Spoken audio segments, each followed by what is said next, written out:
నమస్తే, నేను ప్రశాంత్. పోషాని కేసులో సంచలనమైన నిజాలైతే బయటకు వస్తున్నాయి. సో ఇదంతా నాతో మాట్లాడించింది సాక్షి న్యూస్ వాళ్ళే అని చెప్పేసి అయితే తను కొన్ని నిజాలైతే బయట పెట్టడం జరిగింది. అసలు ఇంతకీ ఏం మాట్లాడారు ఏంటి, దీని గురించి అయితే మాట్లాడేందుకు ప్రస్తుతం మనతో పాటు సీనియర్ జర్నలిస్ట్ దుర్గా వడ్లమణి గారు ఉన్నారు. నమస్తే అండి. నమస్తే అండి. మేడం, పోషాని కేసులో అయితే చాలా ట్విస్ట్లు అయితే చూస్తున్నాము, చాలా కేసులు చూస్తున్నాము. సో అదేవిధంగా కొన్ని నిజాలు అయితే బయట పెట్టినట్లు తెలుస్తుంది. ఇంతకీ ఆ నిజాలు ఏంటి? నిన్న ఆయన్ని సిఐడి పోలీసులు ఒకరోజు విచారణకి పొద్దున్న నుంచి సాయంకాలం 5 వరకు చేశారండి. ఆ చేయడంలో ఆయన కొన్ని ఫ్యాక్ట్స్ ఒప్పుకున్నారు. మొత్తం రోజంతా ప్రశ్నిస్తే 32 ప్రశ్నలు వేస్తే కొన్నింటికి చాలా ఉత్సాహంగా సమాధానం చెప్పారు ఆయన ఓపెన్గా, కొన్నింటికి దాటేసినట్టు మాట్లాడారు, కొన్ని ప్రశ్నలకేమో గుర్తులేదని చెప్పారు ఆయన. ఓవరాల్గా ఆయన చెప్పింది ఏంటంటే, ఈ ప్రెస్ మీట్లు అవి కూడా పెట్టాలంటే మాకు సాక్షి పత్రిక వాళ్ళు నాకు పంపించేవాళ్ళు ఫోటోలు వీడియోలు, మరి మీరు చూసుకుని మాట్లాడాలి కదా అంటే నేను చూసుకోకుండా మాట్లాడాను, సాక్షి వాళ్ళు ఇచ్చారు కాబట్టి నేను మాట్లాడాను అంటే క్రాస్ వెరిఫికేషన్ చేసుకోకుండా నేను ప్రెస్ మీట్స్ పెట్టి మాట్లాడాను అంటాడు ఆయన.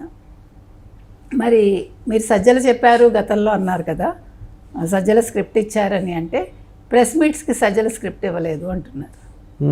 తర్వాత బాబు గారు మోదీ గారికి నమస్కారం చేశారన్న మార్ఫింగ్ ఫోటో మీకు ఎవరిచ్చారంటే సాక్షి వాళ్ళే ఇచ్చారు.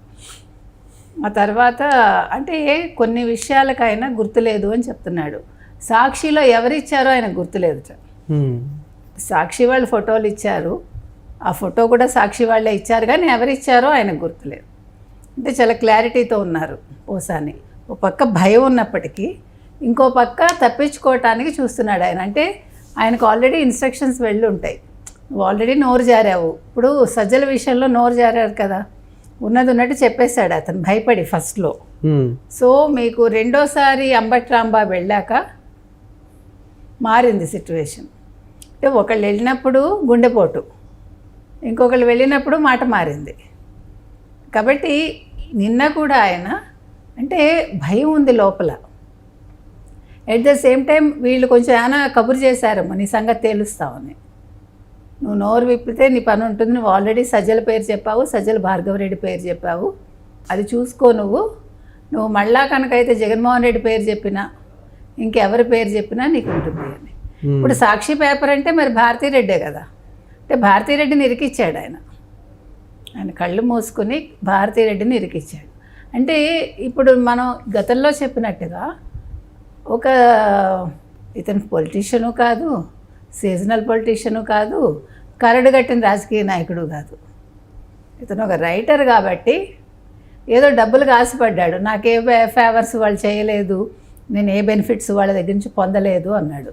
కానీ మనకున్న సమాచారం ప్రకారం ఎఫ్డిసి చైర్మన్ అయ్యాడు, నెలకి 3.8 లక్షల వాళ్ళ దగ్గర నుంచి ప్యాకేజ్ వచ్చింది అతనికి. అది కాకుండా మై హోమ్ భుజాలో ఫ్లాట్ కొనుక్కోవడానికి డబ్బులు వచ్చాయి కోట్లు, తర్వాత పొలాలు కొన్నాడు అంటున్నారు, ఇంకా చాలా ఉన్నాయి పరిస్థితులు. అంటే ఇవన్నీ వైసీపీ నుండే వచ్చాయంటారా? వచ్చాయనే మనకున్న సమాచారం. అతను ఏంటంటే వాళ్ళు ఇచ్చారని ఒప్పుకుంటాడు, ఒప్పుకోలేడు కదా. ఇప్పుడు ఇచ్చాక ఎవరు ఇచ్చారు, ఎందుకు ఇచ్చారు, ఎలా వచ్చింది, క్యాష్ రూపంలో వచ్చిందా, లిక్విడ్ క్యాష్ వచ్చిందా, లేకపోతే ఆన్లైన్ వచ్చిందా పేమెంటు, లేదు ఎవరు పే చేశారు. ఇప్పుడు మీరు స్థలం కొనుక్కున్నారు, మీకు డబ్బు ఎవడిచ్చాడు, మీకు అకౌంట్లో మీకు డబ్బులు కనిపించవు, మీరు పొలం కొన్నారు, ఎట్లా కొన్నారు, మీరు మై హోమ్ భుజాలో 20 కోట్లు 22 కోట్లు ఇచ్చి ఫ్లాట్స్ 3 ఉన్నాయట. So 3 flats how can you by, నీ ఇన్కమ్ ఎంత, అంతకుముందు మీ ఇన్కమ్ ట్యాక్స్ రిటర్న్స్ ఉంటాయిగా. ఇప్పుడు ఒక ఏడాదికి కోట్లలో తేడా వస్తుందా, అందులో ఇప్పుడేం పెద్దగా సినిమాలు లేవుగా. గత 5 ఏళ్ళుగా అతను హార్డ్లీ చేశారేమో సినిమాలు. కాబట్టి అంటే మనం ఒక అబద్ధం చెప్పినా కూడా అతికినట్టు ఉండాలి, అబద్ధం తడికి అల్లినట్టు ఉండకూడదు, గోడ కట్టినట్టు ఉండాలి. కాబట్టి ఈయన కొంచెం భయపడుతున్నాడు. అంటే పోసాని కృష్ణమురళి ఊహించలేదు ఇది. ఇంకొకటి, ఒక పిన్నెల్లికి వెళ్ళాడు జగన్మోహన్ రెడ్డి, ఇలా కొంతమందిని చూడడానికి వెళ్తున్నాడు కానీ పోసాన్ని చూడడానికి రాలేదు. పోసాని భార్య ఇప్పుడు ఎక్కడున్నారో మనకు తెలియట్లా. అంటే ఇరుక్కున్నాడు బాగా. అది ఇప్పుడు 2 రకాలుగా ఇరుక్కున్నాడు ఆయన. ఒకటి పోలీసుల దగ్గర ఇరుక్కున్నాడు నిజాలు చెప్పి, నిజం చెప్పినందుకు వైసీపీ దగ్గర ఇరుక్కున్నాడు. ఉమ్. ఇది చిత్రమైన సిచ్యువేషన్ అతనికి. అవును. అంటే ఇది ఊహించలేదు అతను, అది ఊహించలేదు. డబ్బులు వచ్చాయి, మన ఎవడేం చేస్తాడు, 30 ఏళ్ళు. ఈ 30 ఏళ్ళు ఏ ముహూర్తాన్ని జగన్మోహన్ రెడ్డి మొదలుపెట్టారో ప్రతి వాడు మునిగిపోయాడు 30 ఏళ్లలో. అంటే ఇక్కడ వైసీపీలో ఎవరైతే నిజాలు ఒప్పుకుంటున్నారో సో వాళ్ళని వైసీపీ వాళ్ళే బెదిరిస్తున్నారని చెప్పేసి కూడా మనం వింటున్నాం. ఎవరైతే అప్రూవల్గా మారుతున్నారో వాళ్ళకు వైసీపీ నుండే బెదిరింపులు కూడా వస్తున్నాయని మరి చెప్పేసి. అదే కదా ఇప్పుడు మీరు దస్తగిరి భార్య విషయంలో చూసారు, శబానాని బెదిరించారు కదా, నెక్స్ట్ ఇయర్కి మీ ఆయన్ని ముక్కలు ముక్కలుగా నరికేస్తామన్నారు. మరి పోసానికి కూడా బెదిరింపులు వచ్చాయేమో, అందుకే నోరు విప్పట్లేదేమో. అందుకే ఇప్పుడు సజ్జల నాకు ప్రెస్ మీట్స్కి అయితే స్క్రిప్ట్ ఇవ్వలేదని మాట మార్చాడు కదా. అంటే ఖచ్చితంగా అతనికి ఇన్ఫర్మేషన్ వెళ్ళి ఉంటుంది. నువ్వు నోరు తెరిచావు, నీ పని చెప్తాము, నువ్వు ఎలా చక్కదిద్దుకుంటావో అంటే సరి చేసుకుంటావో నీ మాట సరి చేసుకో అని. ఏది ఏమైనా పోసాని ఊహించనివన్నీ జరుగుతున్నాయి. ఇంకొకటండి, దౌర్భాగ్యం ఏంటంటే ఒక అక్యూజ్డ్ దగ్గర, అది ఏ రకమైన అక్యూజ్డ్ అయినా కావచ్చు, సిఐడి పోలీసులు ఫోటోలు దిగాలని ఉత్సాహం చూపించడం ఏంటండి? అంత అత్యుత్సాహం ఎందుకు మీకు అసలు? ఏంటి అసలు? చాలా అసహ్యంగా లేదు వినటానికి కూడా. మీ స్టేజ్ ఏంటి, అతనేంటి, ఒక పోలీస్ అంటే ఎంత రెస్పెక్ట్, అందులో సిఐడి పోలీస్ అంటే. అలాంటిది మీరు ఎగబడి ఫోటోలు దిగటం ఏంటి? నాన్ సెన్స్ అది. ఇవన్నీ కూడా దృష్టిలో పెట్టుకోవాలి అంటే డిపార్ట్మెంట్ వాళ్ళు. అంటే వీళ్ళకి చాలా గట్టిగా వార్నింగ్ ఇవ్వాలి ఈ ఫోటోలు దిగే వాళ్ళకి. కొంతమంది షేక్ హ్యాండ్స్ ఇచ్చారు అక్కడ ఉన్న ఒకళ్ళిద్దరు, మనం చూసాం వీడియోలో. అంటే ఇంకా అభిమానం ఉంటుంది కదా. ఇప్పుడు బయట వాళ్ళకి అభిమానం ఉంటే తప్పు లేదు.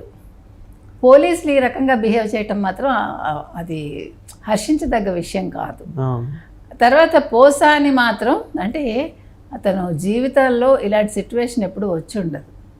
అతను చిన్నప్పుడు కష్టాలు పడ్డాడు, ఒక రకంగా కష్టపడే పైకి వచ్చాడు. ఎప్పుడైతే పర్చూరి బ్రదర్స్ దగ్గర చేరారో ఇతను లైఫ్లో సెటిల్ అయ్యాడు అతని తర్వాత. ఎందుకంటే అతని దగ్గర స్పార్క్ ఉంది, రైటింగ్లో స్పార్క్ ఉంది. అదే నాకు ఫ్రెండ్గా ఉన్నప్పుడే నాకు తెలుసు అది.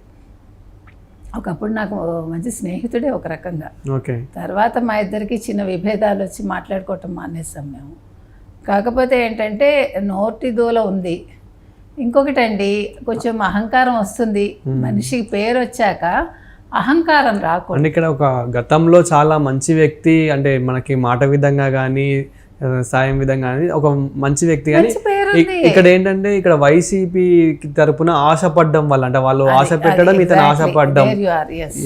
ఎప్పుడైతే మనిషి ఒక ప్రలోభాలకు లొంగిపోతాడో లాంగ్ రన్లో ఊహించుకోడు. అంటే లాంగ్ రన్లో ఏమవుతుంది, ఇప్పుడు నేను ఈ డబ్బు తీసుకోవటం వల్ల నాకేమవుతుంది, అది మనం ఆలోచించుకోవాలండి. ఇప్పుడు మీరు నమ్ముతారో లేదో, జయలలిత పీరియడ్లో నాకు జయలలితకి రైట్ హ్యాండ్ అనేవాళ్ళు అప్పట్లో. ఇప్పుడు లేడు ఆయన, చనిపోయారు. మీరు కాలేజ్ పెట్టండి అమ్మా, మీకు నేను స్థలం ఇప్పిస్తాను, మీరు లోన్స్ తీసుకుని మీరు ఒక కాలేజ్. అప్పుడు ఇంజనీరింగ్ కాలేజెస్కి ఎంత డిమాండ్ అంటే ఆంధ్ర నుంచి వచ్చి అందరూ మెడ్రాస్లో చదువుకునేవాళ్ళు. ఐ సెడ్ నో, నాకు వద్దండి, ఎందుకంటే నా దగ్గర అంత కెపాసిటీ లేదు ఫినాన్షియల్గా. నేను ఎవరి మీద ఆధారపడి అది తీసుకుని లాంగ్ రన్లో నేను నష్టపోకూడదు. బీయింగ్ ఏ లేడీ అంటే మనం చాలా ఆ స్ప్లిట్ సెకండ్లోనే మన ఊహలు చాలా దూరం వెళ్ళిపోవాలి. నేను ఇమీడియట్గా నో చెప్పా. తర్వాత చాలామంది అదేంటి అంత పెద్ద మనిషి అడిగారు. తర్వాత కూడా ఆయన చాలాసార్లు యూ మిస్ ద బస్ అని. I said no problem sir. Okay madam, ఫైనల్గా పోసాని కేసు ఎక్కడి వరకు వస్తుందంటారు? ఇలాగ శిక్ష పడుతుందండి, కానీ ఎన్ని కేసుల్లో పడుతుంది, ఏ రకంగా పడుతుంది, వార్నింగ్ ఇచ్చి వదిలేస్తారా? లేదు అంటే ఇప్పుడు నన్ను తిట్టారు అంటున్నాడు అతను. నిన్ను ఎవరు తిట్టారు, ఎవిడెన్స్ చూపించు. ఇప్పుడు మార్ఫింగ్ అన్నప్పుడు కాదు అని వాళ్ళు చూపిస్తున్నారు పోలీసులు. అతను నాకు తెలియదు అన్నప్పుడు వాళ్ళు చూపిస్తున్నారు. అబద్ధం చెప్పినప్పుడు వాళ్ళు ఎవిడెన్స్ చూపించారు. మరి నీ కుటుంబాన్ని తిట్టారు దానికి ఎవిడెన్స్ చూపించు నువ్వు. ఇప్పుడు నువ్వు తిట్టావని తెలుగుదేశం వాళ్ళు ఎవరు కుటుంబాలను తిట్టలేదు. మనకి మీరు చూసుకోండి, కావాలంటే వ్యక్తిగతంగా ఒకళ్ళనొకళ్ళు తిట్టుకుని ఉంటారు తప్ప కుటుంబాల పరంగా తెలుగుదేశం వాళ్ళు కానీ జనసేన వాళ్ళు కానీ ఎవరిని తిట్టలేదు మనకు తెలిసి. ఇప్పుడు మాత్రం ఇంకొకటి ఖచ్చితంగా చెప్తున్నామండి, అది తెలుగుదేశమా, జనసేన, బీజేపీనా, వైసీపీనా, కాంగ్రెసా, ఎవడైనా సరే బూతులు మాట్లాడకండి, ఒళ్ళు మర్చిపోయి మాట్లాడకండి. కుటుంబాలను ముఖ్యంగా మహిళలను మాత్రం తిట్టకండి అని ఈ సందర్భంగా మరోసారి మనం చెప్తున్నాం. ఎందుకంటే ఈ కేసులన్నీ మీ కళ్ళ ముందు ఉండాలి మీరు తిట్టేటప్పుడు. మీరు ఇవి గుర్తుపెట్టుకుని మీరు మాట జారే ముందు ఒక్కసారి ఆలోచించుకోమని మనం చెప్తాం.